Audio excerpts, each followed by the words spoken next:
হঠাৎ স্যারের চাকরি ছুটি। হঠাৎ স্যারের চাকরি ছুটি। কেউ ভাবছেন চাকরি গেছে, বেশ হয়েছে এবার। কেউ বা ভাবছেন চাকরিটা নাই, করব কি এবার।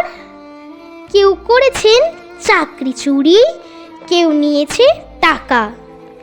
একবারও কেউ ভেবে দেখেছে শিক্ষক নেই স্কুলে, তাই স্কুলগুলো সব ফাঁকা। আমরা কি কোনো ভুল করেছি পড়তে এসে স্কুলে? ভাববো কিভাবে আজকে স্কুলে আছেন যে স্যার, কালকে যাবেন চলে। জড়িয়ে ধরে বললেন স্যার, আসবো না আর স্কুলে।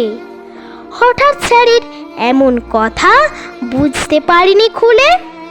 চারিদিকে তখন হো হো পড়েছে, চাকরি গেল সবার।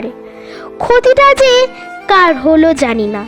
ডুবলো ছাত্র সমাজ, ডুবলো ছাত্র সমাজ।